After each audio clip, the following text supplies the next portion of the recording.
नमस्कार दोस्तों, एक बार फिर से हाजिर हैं एक और ऐतिहासिक किस्सा लेकर।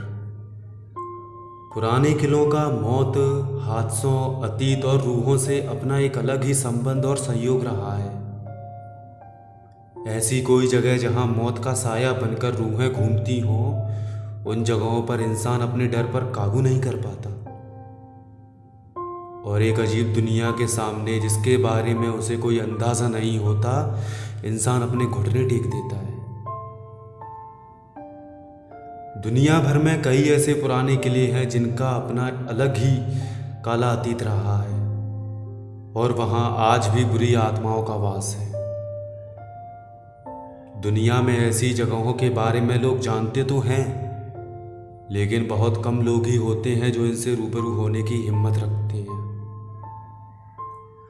तो आज हम इस वीडियो के जरिए एक ऐसे ही किले से आपको रूबरू करवाने वाले हैं जो अपने सीने में एक शानदार बनावट के साथ साथ एक बेहतरीन अतीत भी छुपाए हुए है।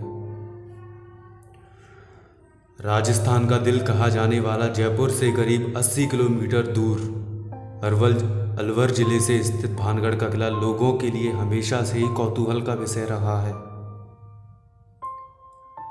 इस किले में कई मंदिर भी हैं, जिसमें भगवान सोमेश्वर, गोपीनाथ, मंगला देवी एवं केशव राय के मंदिर प्रमुख हैं।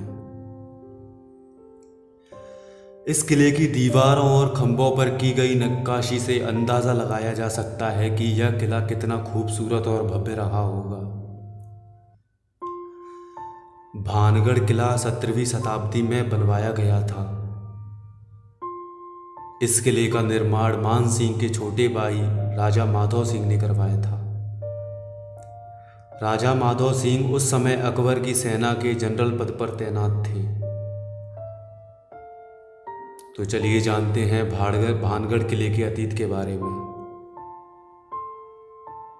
भानगढ़ का किला जो देखने में जितना शानदार है, उसका अतीत उतना ही भयानक है।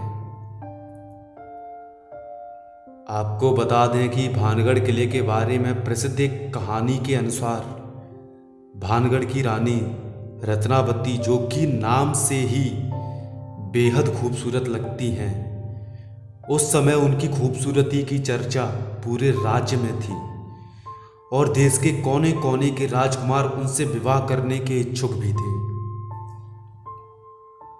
उस समय राजकुमारी की उम्र महज 18 वर्ष थी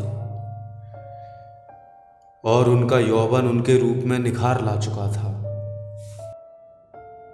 उस समय कई राज्यों से उनके लिए विवाह के प्रस्ताव आ रहे थे।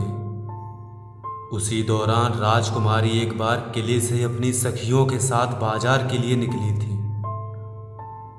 राजकुमारी रत्नावती एक इत्र की दुकान पर पहुंची और वो इत्रों को अपने हाथों में लेकर उनकी खुशबू ले रही थी।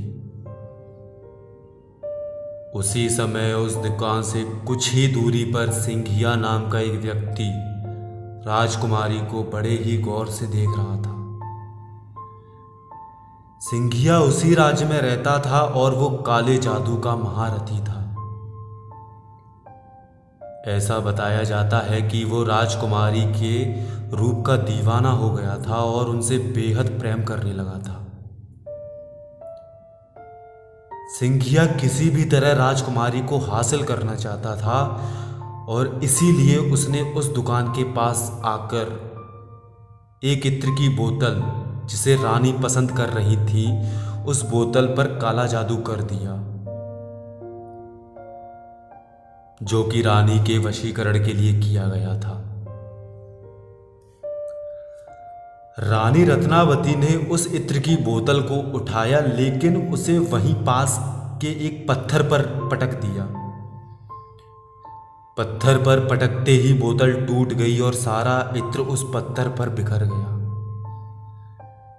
इसके बाद से ही वो पत्थर फिसलते हुए तांत्रिक सिंघिया के पीछे चल पड़ा और तांत्रिक को कुचल दिया, जिससे सिंघिया की मौके पर ही मौत हो गई। मरने से तुरंत पहले तांत्रिक ने श्राप दिया कि इस किले में रहने वाले सभी लोग जल्द ही मर जाएंगे और वो दोबारा जन्म नहीं ले पाएंगे। तथा ताउम्र उनकी आत्माएं इस किले में भटकती रहेंगी। उस तांत्रिक की मौत के कुछ दिन बाद ही भानगढ़ और अजबगढ़ के बीच युद्ध हुआ, जिससे किले में रहने वाले सारे लोग मारे गए। यहां तक कि रानी रत्नावती भी उस श्राप से नहीं बच पाई और उनकी भी मौत हो गई। एक ही किले में एक साथ इतने बड़े कत्लेआम के बाद यहां मौत की चीखें गूंजने लगी और आज भी उस किले में उनकी रूहें घूमती हैं। कई बार इस डरावने वाक्य से रूबरू हुआ गया है। एक बार भारतीय सरकार ने अर्धसैनिक बलों की एक टुकड़ी यहां लगाई थी ताकि इस बात की सच्चाई को जाना जा सके, लेकिन वो भी असफल रही। कई सैनिकों ने रूहों के इस इलाके में होने की पुष्टि भी की। इस किले में आज भी जब आप अकेले होंगे तो तलवारों की टनकार और लोगों की चीख को महसूस कर सकेंगे। इसके अलावा इस किले के भीतरी कमरों में महिलाओं के रोने या फिर चूड़ियों के खनकने की आवाजें साफ सुनी जा सकती हैं। भारतीय पुरातत्व विभाग द्वारा खुदाई से इस बात के सबूत मिले कि यह शहर एक प्राचीन ऐतिहासिक स्थल रहा है। फिलहाल इस किले की देखरेख भारत सरकार द्वारा की जाती है। पुरातत्व विभाग ने यहां आने वाले पर्यटकों को सख्त हिदायत दे रखी है कि सूर्यास्त के बाद इस इलाके में कोई भी व्यक्ति ना रुके। आज के लिए बस इतना ही। मिलते हैं अगली वीडियो में।